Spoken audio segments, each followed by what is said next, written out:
در حبیب سے یہ دعا مانگی ہے ہر ایک بار واپسی کے وقت، در حبیب سے یہ دعا مانگی ہے ہر ایک بار واپسی کے وقت، خدا کرے کہ ایک اور حاضری ہو جائے۔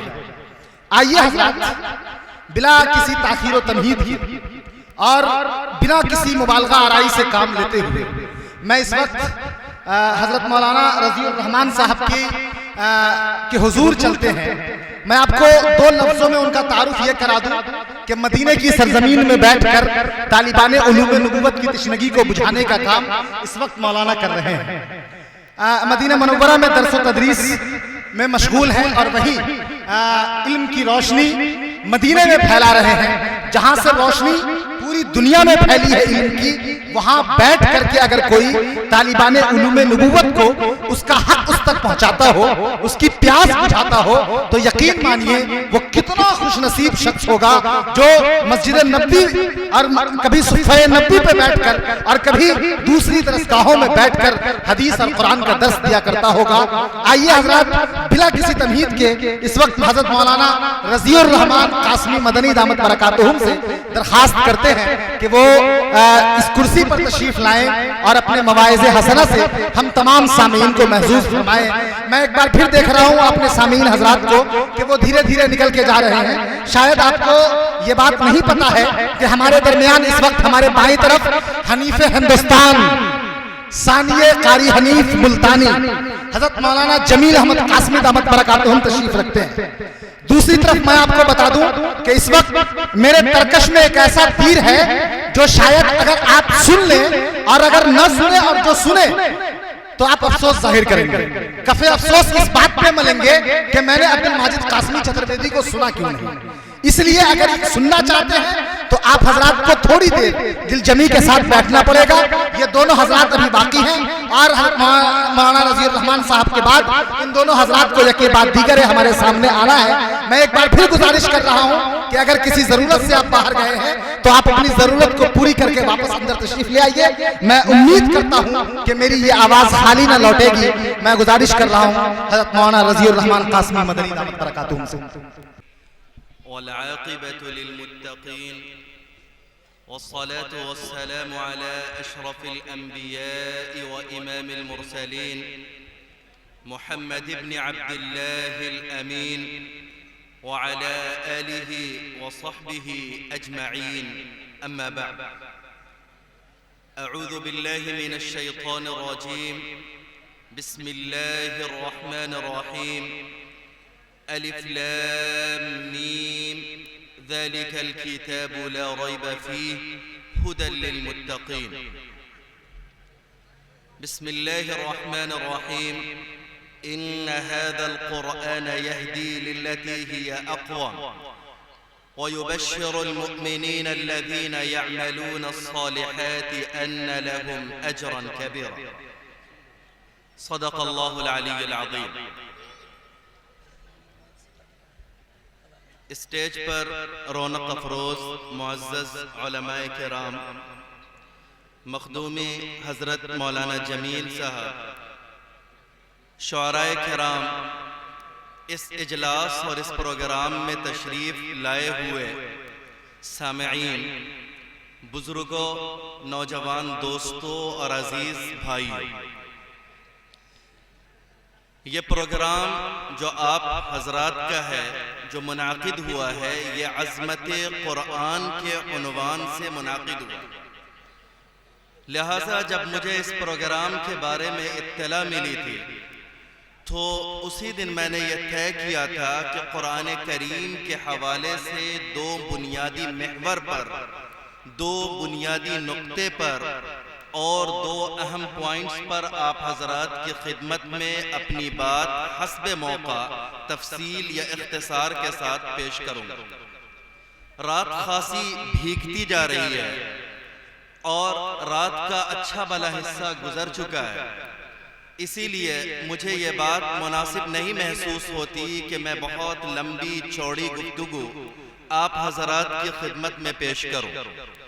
البتہ انہی دونوں محور پر، انہی دونوں پوائنٹس اور انہی دونوں نقطے پر میں اپنی بات مختصر طور پر پیش کرنے کی کوشش کروں گا، لیکن اس سے پہلے ان دونوں باتوں کو شروع کرنے سے پہلے ایک بات میں جاننا اور سمجھنا چاہوں گا اور اپنے لیے دعا کروں گا۔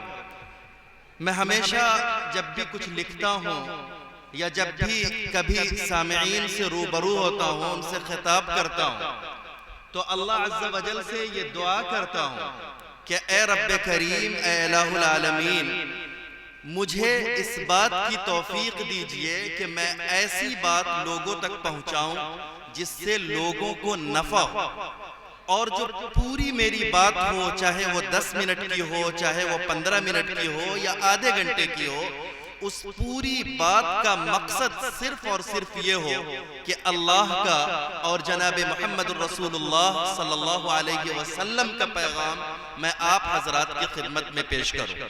تو آج بھی یہی دعا میں اپنے لیے سب سے پہلے کرتا ہوں کہ اللہ عز و جل مجھے خلوص کے ساتھ، مجھے نیت کی درستگی کے ساتھ اور آپ لوگوں کو دینی فائدہ پہنچانے کے نقطہ نظر سے چند باتیں کہنے کی توفیق دے۔ لیکن اپنی بات شروع کرنے سے پہلے میرا سوال آپ حضرات سے بھی، اور خاص کر جو منتظمہ کمیٹی ہے، جس کمیٹی نے اس اجلاس کو، اس کانفرنس کو اور اس پروگرام کو منعقد کیا ہے، ان سے میرا سوال ہے، اور سامعین جو یہاں تشریف لائے ہیں ان سے بھی میرا سوال ہے کہ آپ حضرات یہاں کیوں تشریف لائیں، یا آپ نے یہ پروگرام منعقد کیا ہے تو کیوں منعقد کیا ہے۔ بہت بار ایسا ہوا، ابھی چند روز پہلے کی بات ہے کہ ایک صاحب میرے پاس آئے اور کہنے لگے کہ فلاں جگہ میں پروگرام میں گیا تھا، بڑی اچھی گفتگو ہوئی، بڑا زبردست پروگرام رہا۔ میں نے کہا میرے عزیز یہاں میرے پاس بیٹھیے اور یہ بتائیے کہ اس پورے پروگرام سے آپ کیا سیکھ کر آئے؟ آہ واہ سبحان اللہ ماشاء اللہ کا شور ہنگامہ آپ نے کیا، سیکھ کر کیا آئے؟ آپ مجھے دو ہی بات بتا دیجئے کہ آپ 5 گھنٹے 6 گھنٹے اس پروگرام میں تھے، اس پروگرام سے سیکھ کر کیا آئے؟ کہنے لگے کہ یہ تو نہیں یاد ہے، ہاں فلاں صاحب نے بھی اچھی تقریر کی تھی، فلاں صاحب نے بھی اچھی نعت پڑھی تھی، فلاں صاحب نے بھی اچھی نظم پیش کی تھی۔ یقین جانیے یہ المیہ ہے، یہ المیہ ہے۔ ہم 5-5 6-6 گھنٹے بیٹھے رہتے ہیں، اور جب ہم واپس جاتے ہیں، اگر اللہ عز و جل نے ہمارے دل کو سوچنے اور سمجھنے والا دل بنایا ہے، تو کیا آپ نے کبھی سوچا کہ اس پروگرام سے یا اس کانفرنس سے یا کسی بھی پروگرام سے، کسی بھی جلسے سے ہم کیا حاصل کر کے جاتے ہیں؟ اللہ کے واسطے منتظمہ کمیٹی سے بھی مجھے کہنا ہے، اور آپ تمام سامعین سے کہنا ہے، مجھے اس بات سے کوئی فرق نہیں پڑتا ہے، اپنے بڑوں سے جو میں نے سیکھا ہے کہ 5 آدمی ہو یا 50 آدمی ہو یا 5000 یا 500 آدمی ہو، اگر سنجیدگی کے ساتھ اچھی طرح سے سننے والے ہیں تو اللہ کا پیغام، جناب محمد الرسول اللہ صلی اللہ علیہ وسلم کا پیغام میں اسی درد مندی کے ساتھ پہنچاؤں گا جیسا کہ 50,000 کے مجمع کو پہنچایا جاتا ہے۔ اس سے کوئی فرق نہیں پڑتا ہے۔ اللہ عز و جل کے ہاں کبھی بھی گنتی کی اہمیت نہیں ہے، اللہ عز و جل کے نزدیک ہمیشہ جو کوالٹی جو ہوتی ہے اس کی اہمیت ہوتی ہے۔ تو میرا جو سوال ہے منتظمہ کمیٹی سے بھی اور آپ تمام لوگوں سے بھی کہ آپ اس پروگرام میں کیوں آئے؟ اگر آپ اس پروگرام میں صرف اسی لیے آئے ہیں کہ یہ کہتے ہوئے، یہ کمنٹ اور یہ تبصرہ کرتے ہوئے چلے جائیں چند گھنٹوں کے بعد کہ ماشاءاللہ فلاں کی نظم اچھی تھی، فلاں کی نعت اچھی تھی، فلاں کا خطاب اچھا تھا، اور اگر آپ سے روک کر پوچھا جائے یا خود آپ کا ضمیر جاگے اور یہ سوال کرے کہ سیکھ کے کیا آئے؟ اللہ اور اس کے رسول صلی اللہ علیہ وسلم کا جو پیغام سنایا جا رہا تھا اس پیغام کو کتنا سمجھ کر آئے، تو آپ کا اور ہمارا جواب کیا ہوگا؟ ابھی بھی وقت ہے، ہم اور آپ سب سے پہلے اپنی نیت کو خالص کریں کہ ہم نے جو یہ پروگرام منعقد کیا ہے، جو منتظمہ کمیٹی کے لوگ ہیں، جو گاؤں کے نوجوان ہیں، جو گاؤں کے بزرگ اور سرپرست ہیں جن کی سرپرستی میں یہ ہو رہا ہے، اور آپ تمام سامعین جو یہاں بیٹھے ہیں، اپنی نیت کو درست کریں، اپنی نیت کو خالص کریں کہ ہمارا مقصد ہے کہ اللہ اور اس کے رسول صلی اللہ علیہ وسلم کا جو پیغام ہم تک پہنچے گا اس میں سے کچھ جتنا ہمارے بس میں ہوگا اس کو ہم سیکھیں گے، جانیں گے، اپنی زندگی میں اتارنے کی کوشش کریں گے۔ میں نے عرض کیا تھا کہ دو بنیادی پوائنٹ پر، دو بنیادی محور پر میں گفتگو کروں گا. ایک تو یہ ہے کہ قرآن کریم کیا ہے، اور دوسرا یہ ہے کہ قرآن کریم کے حقوق کیا ہیں.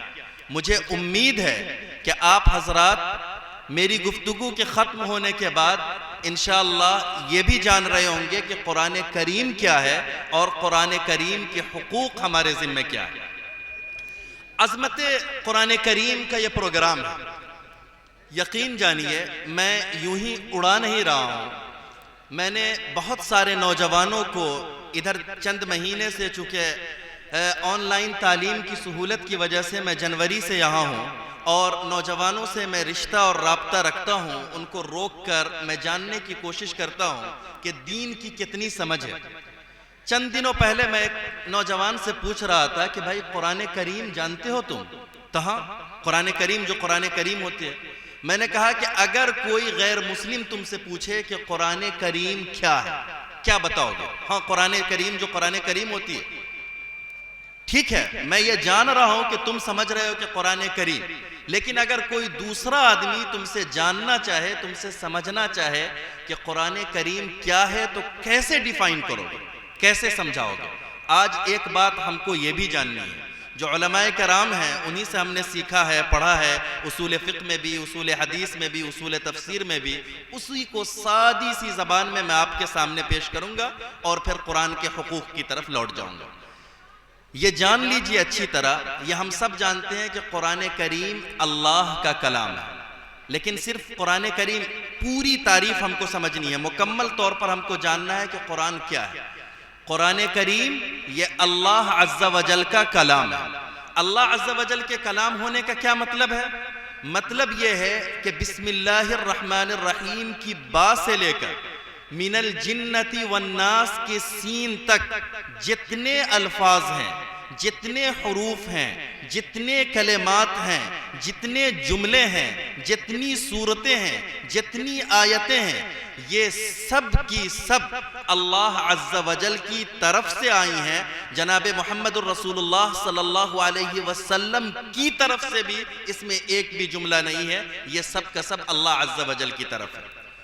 دوسری چیز جو قرآن کریم کے بارے میں اگر کوئی پوچھے کہ کیا ہے، تو پہلی بات تو ہم یہ بتائیں گے کہ اللہ کا کلام ہے. دوسری بات یہ بتائیں گے کہ ہمارے جو آخری نبی ہیں جناب محمد الرسول اللہ صلی اللہ علیہ وسلم، ان کے اوپر یہ قرآن کریم نازل ہوا.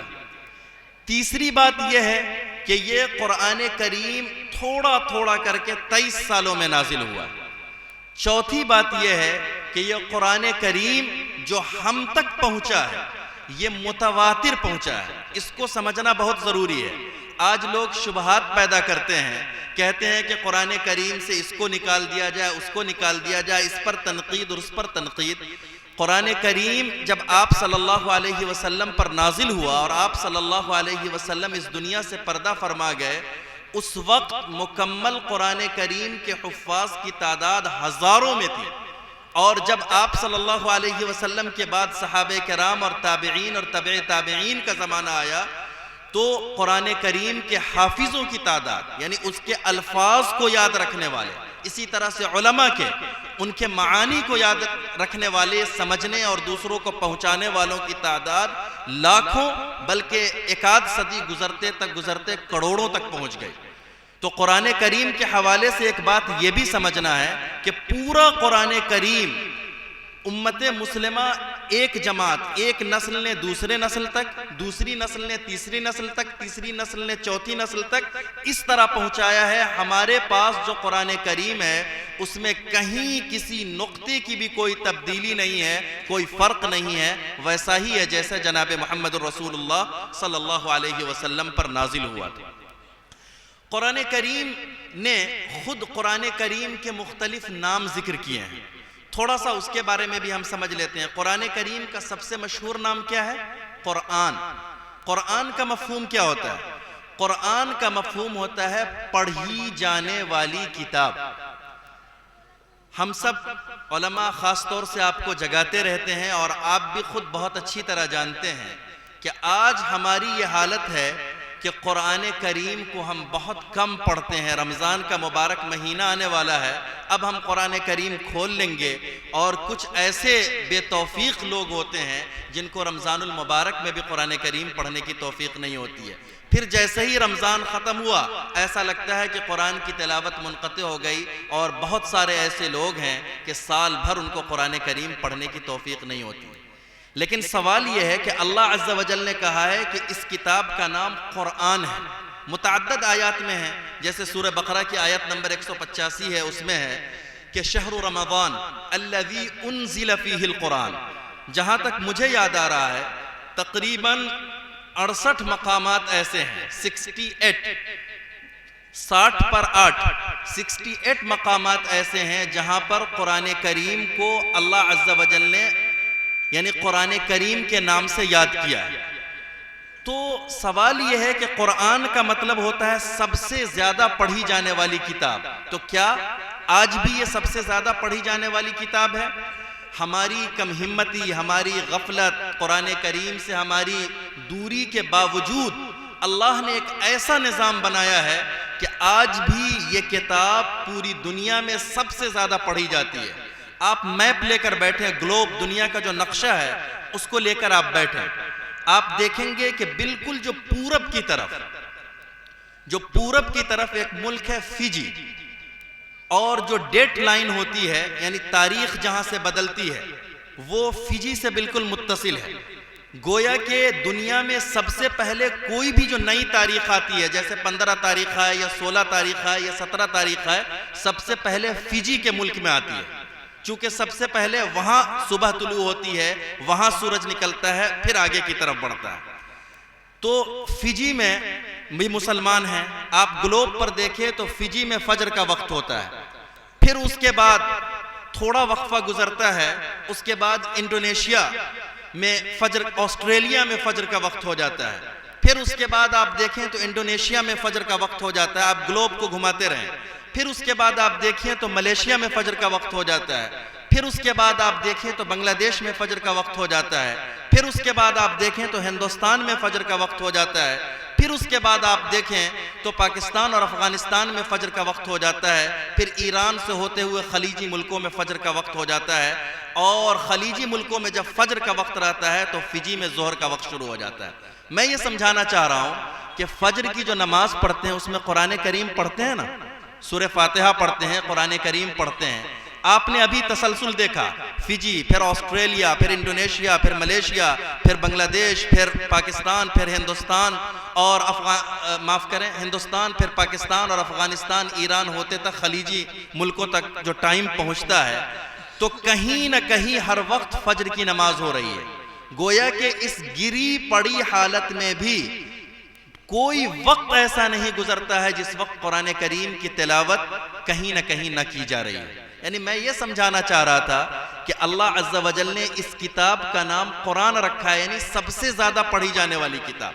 تو اگر آپ کو کوئی کہے کہ لاجیکل منطقی طور پر ثابت کرو, آج کل تو تم پڑھتے نہیں ہو, اس کا یہ مطلب نہیں ہے نعوذ باللہ کہ ہم اور قرآن سے دور ہوتے چلے جائیں.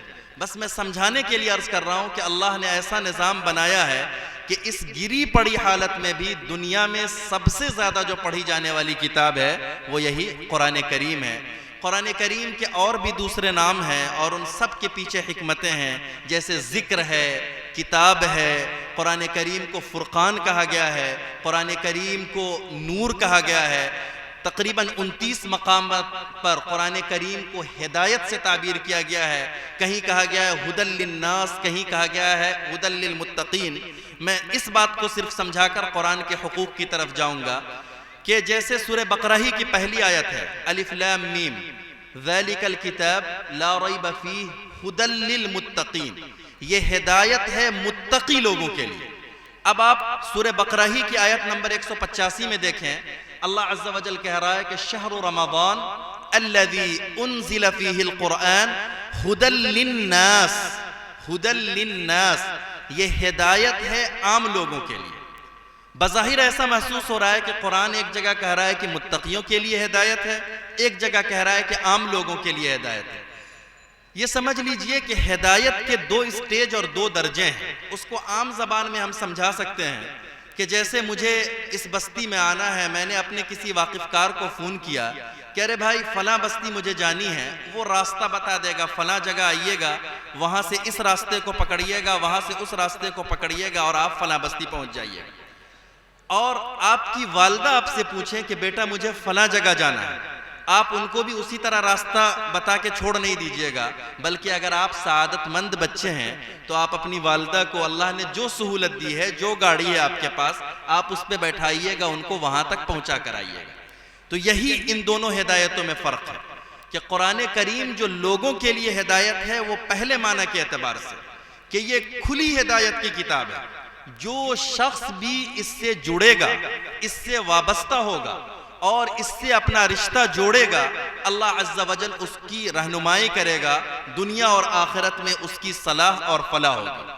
اور متقیوں کے لیے جو ہدایت ہے یہ اسی طرح ہے جیسے کہ آپ اپنی والدہ کو فلاں مقام تک پہنچاتے ہیں کہ جو اللہ سے ڈرنے والے ہیں وہ پہلے ہی سے وابستہ ہیں اللہ اور اس کے رسول صلی اللہ علیہ وسلم سے، قرآن کریم سے، تو وہ قرآن کریم ان کو ہر مرحلے پر اس طرح رہنمائی کرتا جائے گا کہ اسی رہنمائی کی روشنی میں سیدھے وہ جنت تک پہنچیں گے۔ تو یہ مفہوم ہے عام لوگوں کی ہدایت کا اور اسی طرح سے متقیوں کی ہدایت کا۔ اب میں مختصر طور پر قرآن کریم کے چند حقوق، مکمل حقوق کو بیان کرنا نہ تو ممکن ہے اور نہ ہی وقت اس کا تقاضا کرتا ہے، چند حقوق میں ذکر کرنا چاہتا ہوں۔ قرآن کریم کا جو سب سے پہلا حق ہے، آپ سب دھیان سے سنیے اور بعد میں اپنا جائزہ لیجئے گا کہ قرآن کریم کے جو حقوق ہیں، سب سے پہلی بات تو یہ ہے کہ کیا ہم ان حقوق کو جانتے ہیں، پھر اس کی دوسری بات یہ ہوگی کہ کیا ان حقوق کو ہم ادا کرتے ہیں۔ پہلا حق جو قرآن کریم کا ہے وہ ہے قرآن کریم پر ایمان لانا۔ سب سے پہلا حق کیا ہے؟ قرآن کریم پر ایمان لانا۔ متعدد آیات اور احادیث ہے، جیسے کہ سورہ نساء کی ایک آیت ہے، یا ایھا الذین آمنوا آمنوا باللہ ورسولہ والکتاب الذی نزل علی رسولہ۔ تو یہاں پر جو کتاب سے مراد قرآن کریم ہے، تو سب سے پہلا قرآن کریم کا کیا حق ہوا؟ وہ ہے قرآن کریم کے اوپر ایمان لانا۔ ہم سب جانتے ہیں کہ نعوذ باللہ اگر کسی شخص کا قرآن کریم پر ایمان نہیں ہے تو وہ مومن ہی نہیں ہے، وہ دائرہ اسلام سے خارج ہو جائے گا۔ دوسرا جو قرآن کریم کا حق ہے وہ ہے قرآن کریم کی تعظیم کرنا، قرآن کریم کی عزت کرنا۔ تعظیم کرنے کی کیا صورت ہے؟ سب سے پہلی چیز تو یہ ہے کہ جب قرآن کریم کی تلاوت کی جائے تو خاموشی سے اس کو سنا جائے۔ اذا قرئ القرآن فاستمعوا له وانصتوا لعلكم ترحمون۔ اسی طرح سے قرآن کریم کی تعظیم میں یہ بھی شامل ہے کہ قرآن کے حوالے سے اگر کوئی مجلس منعقد کی جائے، قرآن کریم کی بات ہو تو اس کو بھی توجہ سے سنا جائے، کیونکہ جو شخص قرآن کریم کی بات آپ تک پہنچا رہا ہے وہ اپنی بات نہیں کر رہا ہے، اللہ کی بات کر رہا ہے۔ اگر آپ بے توجہی برت رہے ہیں تو نعوذ باللہ آپ اللہ کی باتوں سے بے توجہی برت رہے ہیں، پھر آپ اپنے ایمان کا پیرامیٹر دیکھ لیں، اپنے ایمان کو ناپ لیں اور تول لیں۔ قرآن کریم کی تعظیم کے اندر یہ بھی داخل ہے کہ بغیر وضو کے اس کو نہ چھوا جائے۔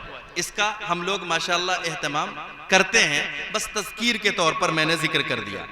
قرآن کریم کی تعظیم کے اندر یہ بات بھی شامل ہے کہ قرآن کریم کی عزت پر اگر کوئی حرف آئے تو مثبت طریقے سے سمجھ بوجھ کے، جاہلانہ انداز میں نہیں، لٹھ مار انداز میں نہیں، سمجھ بوجھ کے مثبت طریقے پر اس کے دفاع کی کوشش کی جائے۔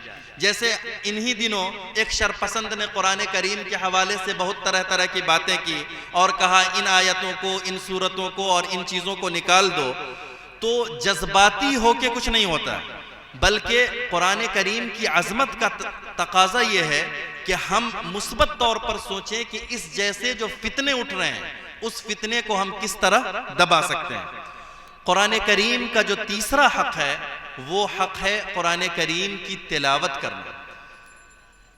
کیا میں عرض کروں اس حوالے سے، ہم سب تھوڑی دیر کے لیے اپنے گریبان میں جھانک کر خود ہی دیکھ لیں کہ قرآن کریم کی تلاوت ہم کتنی کرتے ہیں۔ قرآن کریم یہ اللہ عز و جل کا کلام ہے، قرآن کریم کو اللہ عز و جل نے اسی لیے بھیجا ہے کہ ہم اس کی تلاوت کریں، اسے سمجھیں اور اس پر عمل کریں۔ ہم اور آپ سب لوگ اپنے گریبان میں جھانک کر دیکھ لیں کہ ہم کس قدر تلاوت کرتے ہیں۔ اگر کرتے ہیں خوشی کا مقام ہے، اللہ عز و جل سے دعا کریں کہ اللہ تعالیٰ اور توفیق دے، اور اگر خدا نخواستہ نہیں کرتے ہیں تو میں کیا عرض کروں، بس اتنا ہی کہہ سکتا ہوں کہ یہ حد درجہ محرومی کی بات ہے۔ آپ نے قرآن کریم کو نہیں چھوڑا ہے، بلکہ اللہ عز و جل نے آپ کو اس لائق ہی نہیں سمجھا ہے کہ اللہ عز و جل کے مبارک کلام کو آپ پڑھیں، اللہ عز و جل کے مبارک کلام کو آپ دیکھیں۔ تو قرآن کریم کا جو ایک حق ہے وہ تلاوت بھی ہے، اور اس حوالے سے جو کوتاہی ہے وہ ہم سب جانتے ہیں۔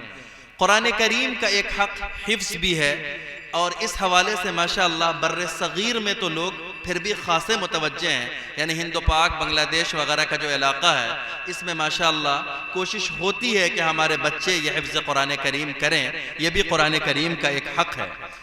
میں دو آخری بات کہہ کے اپنی بات ختم کروں گا۔ ایک تو یہ ہے کہ قرآن کریم کے حقوق میں سے ایک حق ہے قرآن کریم کو سمجھنا بھی، اور آخری بات ہوگی کہ قرآن کریم پر عمل کرنا۔ سمجھنے کے سلسلے میں بڑی غلط فہمی پائی جاتی ہے۔ غلط فہمی یہ ہے کہ بعض لوگ یہ سمجھتے ہیں کہ یہ صرف علماء کی ذمہ داری ہے کہ وہ قرآن کریم کو سمجھیں۔ ایسا نہیں ہے۔ قرآن کریم یہ اللہ کا کلام ہے، اللہ کا پیغام ہر شخص سے ہے، آپ سے بھی ہے، آپ سے بھی ہے، آپ کے لیے بھی ہے، ہر شخص کے لیے یہ اللہ کا پیغام ہے۔ ظاہر ہے اگر آپ عربی نہیں جانتے ہیں تو قرآن کریم کو سمجھنے کی کیا صورت ہو سکتی ہے؟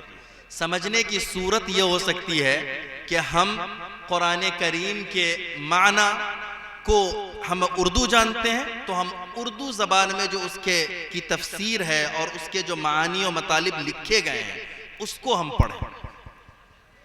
تو پہلی بات یہ ذہن میں رکھیے گا کہ قرآن کریم کو سمجھنے کی عام لوگوں کے لیے صورت کیا ہو سکتی ہے کہ ہم جو اردو زبان میں ترجمہ ہے یا تفسیر ہے اس کو ہم پڑھیں۔ علماء کی ذمہ داری یہ ہے کہ ہر محلے کی مسجد میں ایسا نظام ہونا چاہیے، مجھے پتہ نہیں کہ اس محلے میں ایسا نظام ہے یا نہیں، نظام ہونا چاہیے کہ کم از کم ہفتے میں ایک بار قرآن کریم کا درس ضرور ہو، تاکہ اللہ کا پیغام ان لوگوں تک بھی پہنچ سکے جو قرآن کریم کو کہ اردو ترجمے کے ذریعے بھی قرآن کریم کو یا ہندی ترجمے کے ذریعے بھی قرآن کریم کو پڑھ نہیں سکتے ہیں، سمجھ نہیں سکتے ہیں، ان لوگوں تک بھی قرآن کریم کا پیغام پہنچے۔ یہ تو ایک بات ہوئی سمجھنے کی، لیکن اس میں ایک دوسری غلط فہمی نہ پیدا ہو۔ بعض لوگ ایسا سمجھتے ہیں کہ ترجمے سے قرآن کریم کو اگر ہم نے سمجھ لیا، اس کے پیغام کو سمجھ لیا، تو اب ہم فتویٰ دینا شروع کر دیں گے، اب ہم مسائل بتانا شروع کر دیں گے۔ خدا کے واسطے ایسی جرات نہیں کیجیے گا۔ سمجھنے کا مطلب یہ ہے کہ جو عمومی پیغام ہے، اللہ عز و جل کہہ رہا ہے خیر کی طرف بلا رہا ہے، شر سے رکنے کو کہہ رہا ہے، جنت کے بارے میں بتا رہا ہے، دوزخ کے بارے میں بتا رہا ہے، اور دلیلیں، نصیحتیں اور اس جیسی چیزیں، اس کو ہمیں سمجھنا ہے۔ جو مسائل کے استنباط اور استخراج کا مسئلہ ہوتا ہے وہ جو محقق علماء ہوتے ہیں وہ ان کی ذمہ داری ہوتی ہے۔ خود قرآن کریم نے اس کو کہا ہے فَلَوْلَا نَفَرَ مِن كُلِّ فِرْقَةٍ مِّنْهُمْ طَائِفَةٌ لِيَتَفَقَّهُوا فِي الدِّينِ کہ ایک گروپ ایسا ہونا چاہیے جو دین کی گہری سمجھ پیدا کرے اور جو لوگوں تک اس طرح کے مسائل کو پہنچائے۔ تو قرآن کریم کے حقوق میں سے ایک اس کو سمجھنا بھی ہے، اور جیسا کہ میں نے عرض کیا کہ اس کی دو صورتیں ہو سکتی ہیں۔ ایک تو یہ کہ خود ترجمہ اور تفسیر کے ذریعے ہم سمجھنے کی علماء کی رہنمائی میں، جو مقامی علماء ہوں ان کی رہنمائی میں سمجھنے کی کوشش کریں، اور مقامی علماء کی یہ ذمہ داری ہوتی ہے کہ کم از کم ہفتے میں ایک دن مسجد میں درس قرآن کا نظام ضرور رہنا چاہیے تاکہ اللہ کا پیغام لوگوں تک پہنچے۔ آخری بات جو مجھے کہنی ہے وہ یہ ہے کہ قرآن کریم آیا کس لیے؟ اگر آپ غور کر کے دیکھیں گے تو قرآن کریم میں جگہ جگہ، اور جناب محمد الرسول اللہ صلی اللہ علیہ وسلم نے بھی اس بات کو بیان کیا ہے کہ در حقیقت یہ کتاب ہدایت ہے، یعنی عمل کرنے کے لیے اللہ عز و جل نے بھیجا ہے۔ یعنی قرآن کریم کی جو بھی تعلیمات ہیں، قرآن کریم کے اندر جو بھی احکام ہیں، ان احکام کو جاننا، سمجھنا، خود سے نہ سمجھ سکتے ہوں تو علماء کے ذریعے سے سمجھنا، اور اس کے بعد اس کے اوپر عمل کرنا ہے۔ قرآن کریم کے احکام کے سلسلے میں ہمارا یہ نقطہ نظر ہونا چاہیے کہ اگر علماء کے ذریعے آپ کو پتہ چلا کہ یہ چیز صحیح ہے قرآن کی روشنی میں، اب آپ کا نقطہ نظر، آپ کا طریقہ یہ ہونا چاہیے کہ ہماری آنکھ غلط دیکھ سکتی ہے، ہمارے کان غلط سن سکتے ہیں، ہماری زبان غلط چکھ سکتی ہے، ہماری عقل غلط سوچ سکتی ہے، لیکن اگر اللہ عز و جل نے فرما دیا ہے کہ یہ ایسے ہے تو ایسے ہی ہے، بغیر کسی شک اور شبہ کے ہمیں منظور ہے۔ اور اللہ عز و جل کے حکم کے سامنے جتنی بھی رسمیں ہیں یا جو بھی دلی خواہشات ہیں، سب ہماری قدموں کے ٹھوکر میں ہونا چاہیے۔ اگر یہ جذبہ ہوگا تبھی ہم کامیاب اور کامران ہو سکتے ہیں۔ تو جو میں نے آج باتیں عرض کی وہ دو باتیں تھیں۔ پہلی بات تو یہ تھی کہ قرآن کریم کیا ہے، اسے ہم نے جانا اور سمجھا۔ دوسری بات یہ تھی کہ قرآن کریم کے چند بنیادی حقوق کو بہت مختصر طور پر میں نے بیان کیا۔ پہلا حق اس پر ایمان لانا، دوسرا حق قرآن کریم کی تعظیم کرنا، تیسرا حق قرآن کریم کی تلاوت کرنا، چوتھا حق قرآن کریم کو حفظ کرنا، پانچواں حق قرآن کریم کو سمجھنے کی کوشش کرنا، اور چھٹا حق قرآن کریم کے اندر جو کچھ بھی احکام آئے ہیں اور جو بھی تعلیمات ہیں ان تعلیمات پر عمل کرنا اور ان کو اپنے سینے سے لگا کر رکھنا۔ اللہ عز و جل سے دعا ہے کہ اللہ عز و جل ہم لوگوں کو قرآن سے وابستہ کرے، قرآنی تعلیمات کو سمجھنے کی اور قرآن سے جڑنے کی توفیق عطا فرمائے، اور اللہ اور اس کے رسول صلی اللہ علیہ وسلم کی جو بات ہو اس بات میں ادب اور احترام کو اللہ کے واسطے ملحوظ رکھیے۔ میں جناب محمد الرسول اللہ صلی اللہ علیہ وسلم کے شہر میں رہتا ہوں۔ مجھے آخری بات کہنے دیجئے معذرت کے ساتھ، بہت معذرت کے ساتھ، کہ نعت پر بھی آپ لوگ جس طرح سے شور اور ہنگامہ کرتے ہیں، یقین جانیے علماء یہاں بیٹھے ہیں۔ سورہ حجرات کی آیت ہے، یا ایھا الذین آمنوا لا ترفعوا اصواتکم فوق صوت النبی ولا تجہروا له بالقول کجہر بعضکم لبعض ان تحبط اعمالکم وانتم لا تشعرون۔ علماء جانتے ہیں اس بات کو کہ اللہ عز و جل کا یہ حکم ہے، اور تمام علماء اس پر متفق ہیں کہ آپ صلی اللہ علیہ وسلم کے انتقال کے بعد بھی اگر کوئی مسجد نبوی میں اور جناب محمد رسول اللہ صلی اللہ علیہ وسلم کے روضے کے قریب اگر چیخ کر بولے گا تو اس آیت میں صاف طور پر ہے کہ ایسا ہو سکتا ہے کہ اس کا ایمان، اس کا عمل سب حبط ہو جائے، سب ختم ہو جائے۔ اللہ کے واسطے دین کی چیزوں کو دین ہی کی چیز رہنے دیجئے، اس کو انجوائمنٹ کا ذریعہ نہیں بنائیے۔ میں نے جناب محمد رسول اللہ صلی اللہ علیہ وسلم کے شہر میں بس ایک ہی چیز سیکھی ہے، وہ سیکھا ہے ادب، دین کا ادب، بڑوں کا ادب، دینی تعلیمات کا ادب۔ اللہ کے واسطے میں جہاں تک سمجھتا ہوں، پتہ نہیں بعض لوگوں کو میری بات ناپسندیدہ محسوس ہو رہی ہوگی، لیکن حق بات اور اللہ کے رسول صلی اللہ علیہ وسلم کی اور اللہ کی بات کہنے میں مجھے کوئی تعامل نہیں ہے، اور مجھے کوئی فرق نہیں پڑتا ہے کہ کسے اچھا لگے اور کسے برا لگے۔ اللہ کے واسطے نعت میں بھی بلا وجہ کا شور ہنگامہ نہ کریں۔ ایک طرف جناب محمد رسول اللہ صلی اللہ علیہ وسلم کی بات کر رہے ہیں، اور دوسری طرف جو اللہ عز و جل یہ کہہ رہا ہے کہ جناب محمد رسول اللہ صلی اللہ علیہ وسلم کے پاس اگر شور ہنگامہ کرو گے تو عمل اکارت ہو جائے گا، ضائع ہو جائے گا، تو ان کی تعریف میں شور ہنگامہ کرنا یہ کہاں کا ادب ہے؟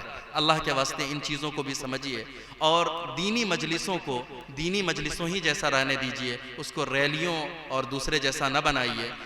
میں